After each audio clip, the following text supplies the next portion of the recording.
오늘 우리에게 주시는 하나님의 말씀 디모데후서 4장 7절 8절 말씀입니다. 디모데후서 4장 7절 8절 말씀 신약성경 345페이지 거룩하신 하나님의 말씀 우리 다 일어나셔서 함께 봉독하겠습니다. 말씀을 읽는 중에 하나님의 음성을 들을 수 있기를 바랍니다. 같이 봉독합니다.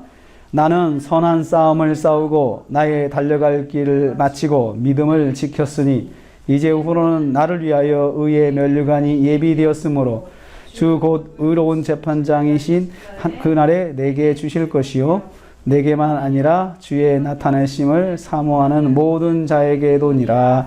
아멘. 아멘. 2020년도 마지막 주일입니다. 금년은 다른 어느 때보다 힘든 삶을 살았습니다. 코로나19로 인하여 전 세계가 정치, 경제, 사회적으로 어려웠습니다. 지금도 마찬가지고요.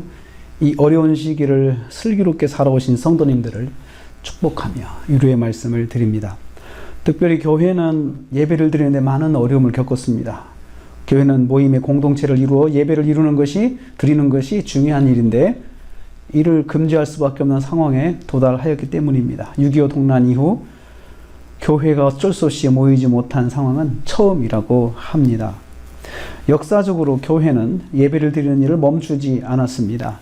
수많은 환난 가운데서도 교회와 성도들은 예배를 멈추지 않았습니다. 예배 때문에 수많은 성도들이 순교하게 되었습니다. 이러한 순교의 피해, 이의 희생으로 지금까지 교회가 이어져 왔습니다. 금년 한 해 동안 믿음의 길을 달려오신 성도님들에게 오늘 꼭 들려주고 싶은 말씀이 있습니다. 우리의 믿음의 길에는 상이 있다는 것입니다. 상은 일한 자에게 주는 칭찬의 표시를 말합니다. 외부적으로 드러나도록 눈에 보이게 제공하는 상을 말합니다. 우리의 믿음 생활은 주님께서 주시는 일반적인 복이 있고 특별한 복이 있습니다. 그리고 궁극적인 복이 있습니다. 일반적인 복은 하나님께서 성도에게 일상생활을 해주시는 삶의 복입니다. 생활의 환경, 건강, 일한 자에게 주시는 상급 등이 있습니다. 우리가 믿음 생활을 하면 믿음에 따른 복으로 주님께서 상급을 주십니다. 직장 생활을 하는 분들이 받는 일반적인 급여와 같은 것입니다. 이 급여는 취업할 때 결정하고 시작합니다. 내가 이 직장에서 일하면 어느 정도의 보상을 받을 것이라고 생각하고 시작을 합니다. 급여 같은 복이 성도에게도 있습니다. 급여 같은 성도의 복은 하나님의 임마누엘입니다. 주님께서 함께 하시면서 인도해 주시는 것입니다.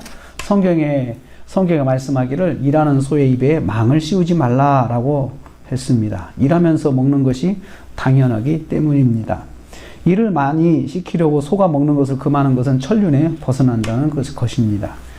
마찬가지로 주님은 믿음의 길을 가는 성도가 기본을 먹을 수 있도록 보장해 주십니다. 이것을 땅의 축복이라고 합니다. 땅의 축복은 삶을 살면서 받는 복입니다. 자신의 믿음대로 받는 복입니다. 또한 믿음의 자손들이 받는 복입니다. 아브라함이 그 예를 잘 보여주고 있습니다. 아브라함의 믿음으로 이삭과 야곱과 그 후손 이스라엘 백성이 삶의 복을 받았습니다. 생업의 복을 받았습니다. 경제적인 복을 받았습니다. 이것을 전형적인 땅의 축복이라고 말합니다. 아브라함과 그 후손들이 받은 땅의 복은 신앙생활하는 성도들에게 주시는 하나님의 복입니다. 이 땅의 복에 대해서 성경은 제사장의 축복으로 다시 정리해 줍니다. 민수기 6장 22절에서 28절 말씀을 읽겠습니다. 민수기 6장 22절에서 28절 말씀입니다. 여호와께서 모세에게 말씀하여 이르시되 아론과 그의 아들들에게 말하여 이르기를 너희는 이스라엘 자손을 위하여 이렇게 축복하여 이르되 여호와는 내게 복을 주시고 너를 지키시기를 원하며 여호와는 그의 얼굴을 내게 비추사 은혜 베푸시기를 원하며 여호와는 그 얼굴을 내게로 향하여 드사 평강 주시기를 원하노라 할지니라. 아멘. 땅의 복 세 가지는 지켜주는 복, 은혜 받는 복, 평강의 복입니다. 지켜주시는 복은 안전의 복입니다. 은혜 받는 복은 값없이 주시는 복입니다. 즉 한 것 이상으로 받는 복입니다. 평강의 복은 평안의 복입니다. 세상을 살면서 이 복을 받는 것은 성도가 땅의 복을 누리는 것입니다. 이 복을 구하여 받은 사람이 야베스입니다. 야베스는 제사장의 복을 누리게 해달라고 기도하여 응답받은 사람입니다. 역대상 4장 10절 말씀입니다. 같이 보겠습니다. 역대상 4장 10절 말씀. 야베스가 이스라엘 하나님께 아뢰어 이르되 주께서 내게 복을 주시려거든 나의 지역을 넓히시고 주의 손으로 나를 도우사 나로 환난을 벗어나 내게 근심이 없게 하옵소서 하였더니 하나님이 그가 구하는 것을 허락하셨더라. 야베스는 제사장의 축복을 알았습니다. 그래서 그는 삶의 지경이 넓어지는 경제적인 축복, 주님의 손으로 도와주시는 임마누엘의 축복, 근심이 없는 평강의 삶을 사는 축복을 구하였습니다. 이것들은 하나님께서 주시는 땅의 복입니다. 이처럼 땅의 복이 성도에게 있습니다. 하지만 땅의 복은 일시적인 축복입니다. 땅의 복은 성도가 땅을 떠나면 없어지는 복입니다. 영원한 삶을 사는 성도는 영원한 복을 받아야 합니다.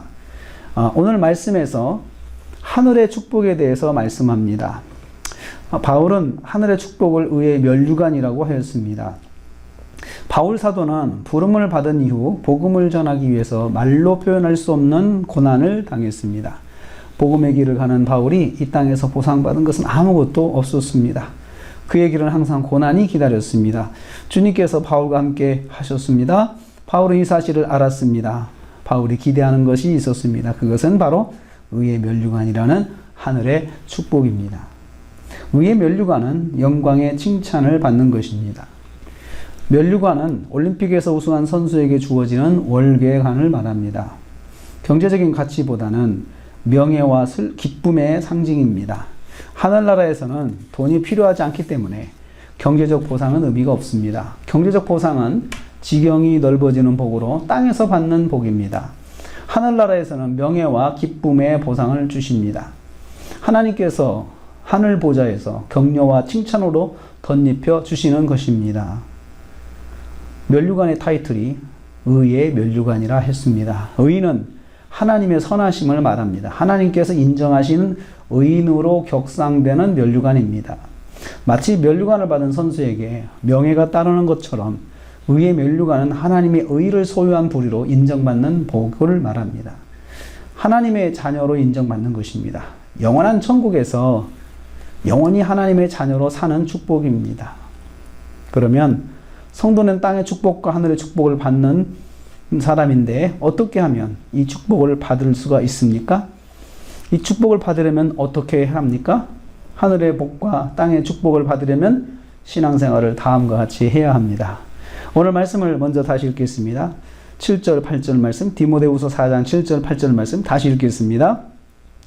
나는 선한 싸움을 싸우고 나의 달려갈 길을 마치고 믿음을 지켰으니 이제 후로는 나를 위하여 의의 면류관이 예비되었으므로 주 곧 의로우신 재판장이 그날에 내게 주실 것이며 내게만 아니라 주의 나타나심을 사모하는 모든 자에게도니라. 아멘. 7절 말씀은 하늘의 축복인 의의 면류관을 받을 자격을 말해줍니다. 동시에 이 말씀은 땅의 축복과 하늘의 축복을 받을 성도의 자격을 말합니다. 땅의 복은 인생을 사는 이 땅에서 사는 복입니다. 받는 복입니다. 그러나 하늘의 축복은 마지막 때 주님께 받는 복입니다. 미래적인 축복입니다. 세상을 떠나서 받는 복입니다. 하늘의 복과 땅의 복을 받으려면 다음과 같은 자세로 믿음 생활을 해야 합니다. 첫째, 신앙생활을 영적 싸움으로 생각해야 합니다. 오늘 말씀에 선한 싸움을 싸운다고 했습니다. 내가 선한 싸움을 싸운다고 했습니다. 여기서 싸움은 경기를 말합니다. 운동 경기에서 상대와 겨루는 것을 말합니다. 또한 전쟁에서 적과 맞붙는 것을 말합니다. 생명을 걸고 치열하게 싸우는 것입니다. 영적 싸움에서 양보하지 말고 반드시 이기려는 마음이 있어야 합니다. 지면은 죽음입니다.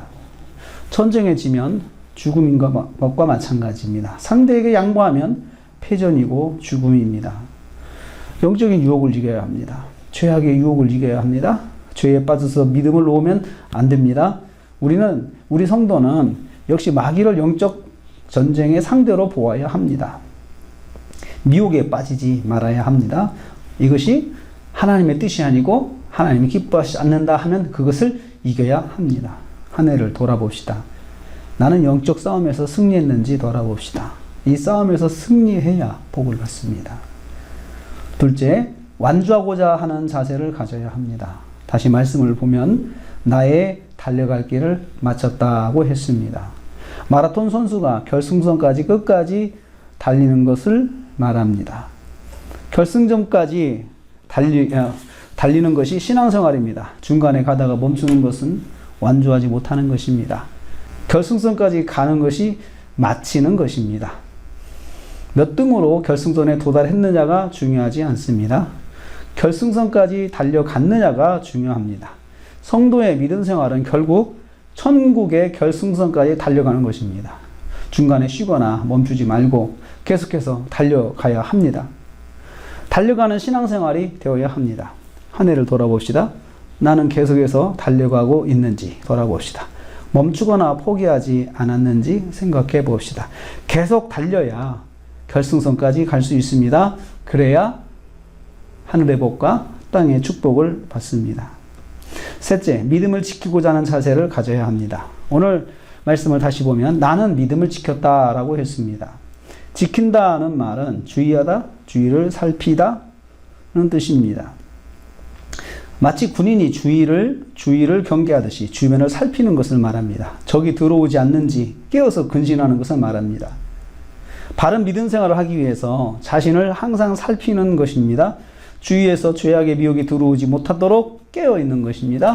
이것이 정말 하나님 뜻인가? 하나님 말씀인가? 자꾸 돌아보아서 하나님 뜻대로 하려고 하는 것입니다. 사도 바울은 자신은 믿음을 지켰다라고 했습니다. 믿음을 유지하기 위해서 죄의 미혹을 떨쳐내고 살았다는 뜻입니다. 믿음이 약해지거나 변질되지 않도록 항상 깨어 주의했다는 뜻입니다. 믿음 생활에는 항상 미혹이 따릅니다. 오늘은 좀 쉬자. 다음에 기도하자. 다음에 예배드리자. 다음에 봉사하자. 등등 이러한 미혹이 있습니다. 이런 미혹을 이길 때 믿음을 지켰다고 말합니다. 한 해를 돌아봅시다. 나는 미혹을 이기고 믿음 생활을 하였습니까? 믿음을 잘 지켜야 복을 받습니다. 사랑하는 성도님들, 신앙생활에는 반드시 상이 있습니다. 이 상을 축복이라고 합니다. 한 해 동안 믿음 생활을 해오신 우리 성도님들에게 하나님의 복이 있음을 기억하십시오.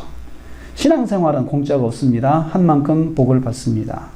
하나님은 성도의 헌신을 기억하시고 복으로 갚아주십니다. 한 해를 마무리하고 새해를 준비하면서 하늘의 축복과 땅의 축복을 받기를 축복합니다. 축복을 받을 믿음 생활을 하시기를 축복합니다. 그러려면 영적 싸움을 싸우십시오. 끝까지 완주하십시오. 넘어지지 말고 믿음을 지키십시오. 할렐루야. 기도하겠습니다. 하나님 아버지 감사합니다.